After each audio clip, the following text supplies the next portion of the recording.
ഞാൻ പറയാൻ ആഗ്രഹിക്കുന്നു, ഞങ്ങൾക്കുമുണ്ട് കേരളത്തിൽ പോലീസ്. ആ പോലീസ് ബിജെപിയുടെ പണിയെടുക്കുന്ന പോലീസല്ല. ആ പോലീസ് കോൺഗ്രസുകാരനും മാർക്സിസ്റ്റുകാരനും ബിജെപിക്കാരനും ഒരുപോലെ ന്യായം കൊടുക്കുന്ന മട്ടെല്ലാം അങ്ങോട്ട് നിവർത്തി അങ്ങ് നിൽക്കും ആണുങ്ങളെ പോലെ അവര്. ആ പോലീസാണ്.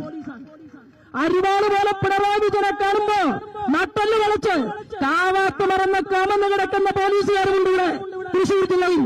അങ്ങനെയുള്ള പോലീസ് അധികാരി കേൾക്കാൻ പറയുകയാണ്, നിങ്ങളെ കൊണ്ട് ഞങ്ങൾ പലർക്കും സല്യൂട്ട് അടിപ്പിക്കും, ഒരു തർക്കവും വേണ്ട.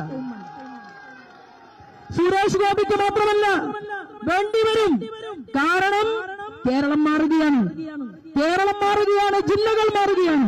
മാന്യപ്രേക്ഷകർക്ക് നമസ്കാരം. നിങ്ങൾ കണ്ടില്ലേ ഈ ഒരു പ്രസംഗം? നിങ്ങൾ എത്ര പ്രമുഖ മാധ്യമങ്ങളിൽ കണ്ടു? ഒരു ന്യൂസ് 8 അതല്ലെങ്കിൽ ജനം ടിവിയോ അല്ലാതെ മറ്റേതെങ്കിലും നമ്മുടെ കേരളത്തിലെ പ്രമുഖ മാധ്യമങ്ങളിൽ ഈ ഒരു പ്രസംഗം നിങ്ങൾ ആരെങ്കിലും കേട്ടോ? നമ്മുടെ കേരളത്തിലെ പോലീസ് സംവിധാനങ്ങൾക്കെതിരെ ആഞ്ഞടിച്ചുകൊണ്ടുള്ളൊരു പ്രസംഗമല്ലേ? എന്തിനായിരുന്നു? നമ്മുടെ കേരളത്തിലെ കേന്ദ്രമന്ത്രി, നമ്മുടെ MP ആയിട്ടുള്ള സുരേഷ് ഗോപിയുടെ ഓഫീസിലെ ബോർഡിൽ കരിയോയിൽ ഒഴിച്ചതുമായി ബന്ധപ്പെട്ട് BJP പ്രവർത്തകർ നടത്തിയ മാർച്ചിൽ പോലീസ് അനാവശ്യമായിട്ട് ആക്രമണം നടത്തി മനഃപൂർവ്വം സഖാക്കന്മാരെ പോലെ ആക്രമിച്ചു എന്നുള്ളതാ ശോഭാ സുരേന്ദ്രൻ ആഞ്ഞടിക്കുന്നത്. എന്നിട്ട് അവർ എടുത്തു പറഞ്ഞിരിക്കുന്നു, അവർ വ്യക്തമായിട്ട് പറഞ്ഞത്, ഞങ്ങളിൽ പലരെയും നിങ്ങൾ സല്യൂട്ട് അടിക്കേണ്ടി വരും, അതിനധിക കാലമൊന്നും കാത്തിരിക്കേണ്ട എന്നുള്ളത് ഉൾപ്പെടെയാണ് അവർ വ്യക്തമാക്കിയിട്ടുള്ളത്. ഞാനൊരു കാര്യം എടുത്തു പറയാം. ഭാരതീയ ജനതാ പാർട്ടിയിൽ നിന്ന് ഈ നിയമസഭാ ഇലക്ഷൻ റിസൾട്ട് വരുമ്പോൾ ആദ്യം സല്യൂട്ട് അടിക്കുന്നതിലെ പ്രധാനി എന്ന് പറയുന്നത് ശോഭാ സുരേന്ദ്രന് നേരെ തന്നെയായിരിക്കും. കേരള പോലീസ് സംവിധാനങ്ങൾ കാത്തിരുന്നോളൂ, ആദ്യം സല്യൂട്ട് അടിക്കേണ്ടി വരിക നിങ്ങൾ ശോഭാ സുരേന്ദ്രന്റെ മുമ്പിൽ തന്നെയായിരിക്കും, അതിലൊരു തർക്കവും വേണ്ട. ഇവിടെ ഇപ്പോ വലിയ ബഹള കള്ളവോട്ടോ എന്ന് പറഞ്ഞുകൊണ്ട്, ഈ കള്ളവോട്ടോ എന്ന് പറഞ്ഞുകൊണ്ട് ഇപ്പൊ എന്താ ചെയ്യുന്നത്? സുരേഷ് ഗോപിയെ വേട്ടയാടുക. ആ സുരേഷ് ഗോപിയെ വേട്ടയാടുമ്പോൾ ശോഭാ സുരേന്ദ്രൻ ഉൾപ്പെടെയുള്ള K സുരേന്ദ്രൻ ഉൾപ്പെടെയുള്ള ഭാരതീയ ജനതാ പാർട്ടിയുടെ ശക്തരായ നേതൃത്വം രംഗത്തെത്തിയിട്ട് സുരേഷ് ഗോപിയെ നിങ്ങൾ വേട്ടയാടുകയാണെങ്കിൽ ഞങ്ങൾ അതിനെ എന്ത് വില കൊടുത്തും പ്രതിരോധിക്കുമെന്ന് തന്നെയാണ് വ്യക്തമാക്കി വിളിച്ചു പറയുന്നത്. ഈ ഒരു വിഷയം നമ്മുടെ കേരളത്തെ സംബന്ധിച്ച് വലിയ ചർച്ചയാ. കാരണം പ്രമുഖ മാധ്യമങ്ങൾ ഇങ്ങനെ വേട്ടയാടുക. എന്നാൽ അതുമായി ബന്ധപ്പെട്ട് തിരിച്ച് ഈ പറയുന്ന ഭാരതീയ ജനതാ പാർട്ടിയുടെ വാദം എന്താണ് എന്ന് കേൾക്കാനുള്ള അവകാശം ഈ കേരളത്തിലെ സാധാരണക്കാർക്കുണ്ട്. അതെന്നാ പ്രമുഖ മാധ്യമങ്ങൾ ഒരു തരത്തിലും വാർത്തയും കൊടുക്കില്ല? അതെന്തുകൊണ്ട് കൊടുക്കുന്നില്ല എന്നുള്ളതിന്റെ ഒരു ചെറിയൊരു ഉദാഹരണം ഞാനൊന്ന് ഇവിടെ കൊടുക്കാം. ഒരു ഫോട്ടോയാണ്. നമ്മുടെ കേരളത്തിലെ പ്രമുഖ മാധ്യമങ്ങളിലുള്ള സകല ആളുകളും ഇങ്ങനെ നിരന്ന് നിൽക്കുന്നത് അബുദാബിയിൽ നടന്നിട്ടുള്ള ഒരു പ്രോഗ്രാമാണ്. KMCCയുടെ പ്രോഗ്രാമാണ്, അതായത് മുസ്ലിം ലീഗ് നടത്തുന്ന ഒരു പ്രോഗ്രാമാണ്. അതില് ഒന്ന് ഷാനി പ്രഭാകരൻ ഉണ്ട്, അതേപോലെ തന്നെ പ്രമോദ് ഉണ്ട്. നിങ്ങൾ ഈ ഫോട്ടോയിൽ കാണുന്നില്ലേ ഓരോരുത്തരും. പിന്നെ ഉള്ളത് അബ്ജോദ് ഉണ്ട്, മാധു ഉണ്ട്, ഹാഷിമി ഉണ്ട്. അതായത് ഇവരൊക്കെ തന്നെ മുസ്ലിം ലീഗിന്റെ KMCCയുടെ പ്രോഗ്രാമിൽ അബുദാബിയിൽ കുറച്ച് മുമ്പേ ഉള്ള ഒരു ഫോട്ടോ. ഞാൻ എന്തുകൊണ്ട് ഭാരതീയ ജനതാ പാർട്ടിയുമായി ബന്ധപ്പെട്ട് അവരുന്നയിക്കുന്ന വാദങ്ങൾ നമ്മുടെ പ്രമുഖ മാധ്യമങ്ങൾ ചർച്ചയാക്കുന്നില്ല? അല്ലെങ്കിൽ എന്തുകൊണ്ട് നമ്മുടെ സകല കേരളത്തിലെ പ്രമുഖ മാധ്യമങ്ങളും ഒറ്റക്കെട്ടായിട്ട് ഭാരതീയ ജനതാ പാർട്ടിയെ എതിർക്കുന്നു? അതിന്റെ കാരണം ഒരൊറ്റ ഈ ഒരു ഫോട്ടോ കണ്ടാൽ മാത്രം മതി. കാരണം ഇവര് മുസ്ലിം ലീഗ് പറയുന്നത് പോലെയും കോൺഗ്രസ് പറയുന്നത് പോലെയും CPM പറയുന്നത് പോലെയും മാത്രമേ കേരളത്തിൽ വാർത്ത കൊടുക്കൂ. ഞാൻ ലളിതമായിട്ടൊരു ചോദ്യം ചോദിക്കുകയാണ്. നമ്മുടെ രാജ്യം ഭരിക്കുന്ന RSS സംവിധാനം, RSS സംഘടന ഇതുപോലൊരു ക്ഷണിച്ചാൽ ഈ മാധ്യമ പ്രവർത്തകർ പോവൂ? ഇനി അതിൽ പോകുന്നവരെ ഇവർ എത്രത്തോളം വേട്ടയാടും? നമ്മൾ അതൊക്കെ ഒരുപാട് കണ്ടതല്ലേ. കേരളത്തിൽ സകല പ്രമുഖ മാധ്യമങ്ങൾക്കും ഒരു അജണ്ടയുണ്ട്. അവർ നിരന്തരം ഭാരതീയ ജനതാ പാർട്ടിയുടെ നേതൃത്വവുമായി ബന്ധപ്പെട്ട്, ഭാരതീയ ജനതാ പാർട്ടിയുടെ നേതാക്കന്മാരുമായി ബന്ധപ്പെട്ട് നിരന്തരം പ്രശ്നങ്ങള്, വിഷയങ്ങളെ ഉന്നയിക്കോ.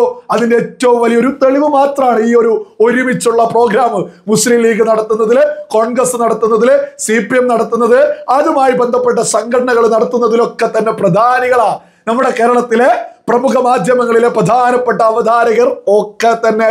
ഇതൊക്കെ തന്നെ സകല സാധാരണക്കാരായിട്ടുള്ള ആളുകളും തിരിച്ചറിയാം. ഇപ്പൊ എന്തുകൊണ്ടാണ് സുരേഷ് ഗോപിയെ വേട്ടയാടുന്നത്? രാഹുൽ ഗാന്ധി ഒരു തെളിവുമില്ലാത്തൊരു വിഷയം ആരോപിച്ചോ, ഇവിടെ ഫുള്ള് കള്ളവോട്ടാണ് എന്ന് പറഞ്ഞു. അതുമായി ബന്ധപ്പെട്ടാണ് ഇപ്പൊ സുരേഷ് ഗോപിക്ക് പിന്നാലെ എന്നാൽ MK മുനീർ ഉന്നയിച്ചിട്ടുള്ള ഒരു വിഷയം ഞാൻ ഇവിടെ കൊടുക്കുന്നുണ്ട്. മാറാട് ഒരു വീട് നമ്പറിൽ 327 വോട്ടുകൾ CPIM വോട്ടർ പട്ടികയിൽ ക്രമക്കേട് നടത്തുന്നു. പറഞ്ഞത് MK മുനീറ, ഏതെങ്കിലും സംഖ്യയല്ല, ഏതെങ്കിലും BJP നേതാവല്ല പറഞ്ഞത് MK മുനീർ. ഇനി അദ്ദേഹത്തെ പിടിച്ച് സംഖ്യയാക്കോ? മാറാട് 327 വോട്ടിന്റെ വിഷയം പറഞ്ഞിട്ട് നമ്മുടെ കേരളത്തിലെ എത്ര മാധ്യമങ്ങള് ഇത് ചർച്ചയാക്കി. എന്നിട്ട് ഇതിന്റെ പിന്നാലെ പോയിട്ട് മാറാടുമായി ബന്ധപ്പെട്ട് ആരാണോ MP, ആരാണോ ജനപ്രതിനിധികൾ അവരുടെ പിന്നാലെ എന്തുകൊണ്ട് പോകുന്നില്ല? ഇവിടെ സുരേഷ് ഗോപിയെ മനഃപൂർവ്വം വേട്ടയാടുക. അതും എന്തിന്റെ പേരില്? ഇരട്ട വോട്ടുണ്ട്, ഡ്രൈവർക്ക് ഇരട്ട വോട്ട്, അതേപോലെ തന്നെ 11 വോട്ട്. ഈ വോട്ട് ഇരട്ട വോട്ടുണ്ടെങ്കിലും അവര് 2 വോട്ട് ചെയ്യുമ്പോഴാണത് കള്ളവോട്ടാവുന്നത്.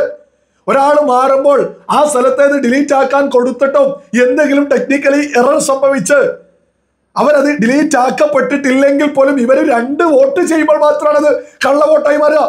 ഇതൊക്കെ ഒരു ബോധം വെച്ച് ചിന്തിച്ചാൽ മാത്രം പോരെ. ഈ രാജ്യത്തുള്ള ഏതൊരു പൗരനും വോട്ടു ചെയ്യാ. അത് സുരേഷ് ഗോപിയുടെ കുടുംബം തൃശ്ശൂരിൽ 6 മാസത്തിലധികം അവിടെ ജീവിച്ച് മുന്നോട്ട് പോകുന്നുണ്ടെങ്കിൽ അവിടെ വോട്ട് ചേർത്തിയാൽ ഇവിടെ എന്താ പ്രശ്നം? 11 വോട്ടും പൊക്കി പിടിച്ച് നടക്കുമ്പോ ഇപ്പുറത്ത് മാറാട് MK മുനീർ വരെ പറയുന്നു 327 വോട്ടുകൾ കള്ളവോട്ട്, അത് CPM വന്നത്. അത് സുരേഷ് ഗോപിയല്ല പറയുന്നത്. നമ്മുടെ പ്രമുഖ മാധ്യമങ്ങൾ അതിനെക്കുറിച്ച് ഒരക്ഷരം പോലും മിണ്ടുന്നില്ല. പിന്നെ ഇവിടെ ഈ ആളുകൾ ഇങ്ങനെ രാഹുൽ ഗാന്ധി എന്തെങ്കിലും ഒന്ന് പറയുമ്പോക്കും അതും പൊക്കി പിടിച്ച് നടക്കുക. രാജ്യത്തൊരു ചർച്ചയില്ല. രാഹുൽ ഗാന്ധി ഏതൊരു വിഷയം വന്നാൽ ഒരൊറ്റ ലക്ഷ്യമുള്ളൂ, രാജ്യത്തെ എതിർക്കുക, രാജ്യത്തെ സകല സംവിധാനങ്ങളെയും അപമാനിക്കുന്നത്. വെറുതെ പറയല്ല. ഇപ്പൊ ലേറ്റസ്റ്റ് ഒരു വിഷയം മുന്നോട്ട് വെക്കാം. സുപ്രീം കോടതി വ്യക്തമായിട്ട് പറഞ്ഞിരിക്കുന്നു, തെരുവ് നായകളെ ഷെൽട്ടറിലേക്ക് മാറ്റണം, അതിന് പ്രത്യേകമായിട്ടൊരു സംഘം രൂപീകരിക്കണം, എന്നിട്ട് സകലതിനെയും പിടിച്ച് ഷെൽട്ടറിലേക്ക് മാറ്റണമെന്ന് സുപ്രീം കോടതി പറഞ്ഞു. ഇത് സുപ്രീം കോടതി സ്വമേധയാ കേസെടുത്തതാ. എങ്ങനെ ഈ കേസെടുത്തിട്ടുള്ളത്?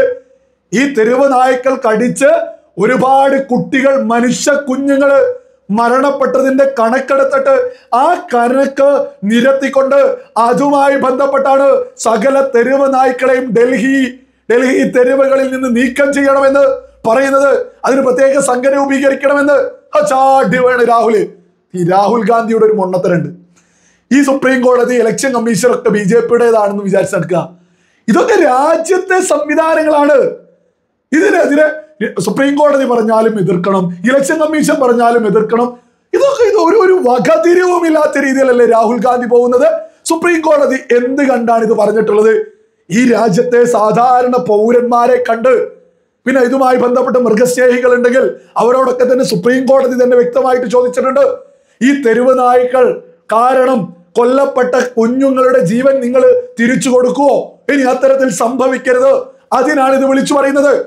ഈ തെരുവ് നായ്ക്കളെ പൂട്ടണം എന്ന് പറയുന്ന എല്ലാ ആളുകളും ഈ പറയുന്ന സകല ജീവികളോടും എതിരുള്ള ആളുകളല്ല. ഇതിനെ എതിർക്കുന്നവർ തെരുവ് നായ്ക്കൾക്ക് മാത്രമാണ് എതിര്. ഇവിടെ കുറെ മൃഗസ്നേഹികൾ കാറിലും അല്ലാതെയും പോയിട്ട് സുഖജീവിതങ്ങളിൽ നിന്ന് ഇങ്ങനെ വിളിച്ചു പറയൂ, ഓ സ്നേഹം സ്നേഹം എന്ന്. അതേസമയം നടന്നു പോകുന്ന സാധാരണക്കാർക്ക്, കുട്ടികൾക്ക് എത്ര വീഡിയോ നമ്മൾ ചെറിയ കുട്ടികളെ ഈ തെരുവ് നായ്ക്കൾ ഓടിക്കുന്നത് കണ്ടോ? എന്നിട്ടും ഈ രാഹുൽ ഗാന്ധിക്ക് എന്ത് വിളിച്ചു പറയാ? കാരണം എന്താ? ഫുൾ പ്രൊട്ടക്ഷനും വളരെ വലിയ സംവിധാനങ്ങളും സുഖ സൗകര്യങ്ങളും രാജ്യം ഭരിച്ച് കുടുംബം വളർത്തി വലിയൊരു സംവിധാനം രാഹുൽ ഗാന്ധിയുടെ കുടുംബത്തിനുണ്ട്. ആ രാഹുൽ ഗാന്ധിക്ക് എന്ത് തോന്നിയത് വിളിച്ചു പറയാ? കാരണം എന്താ? ബുദ്ധിമുട്ടുന്നത് സാധാരണക്കാരല്ലേ?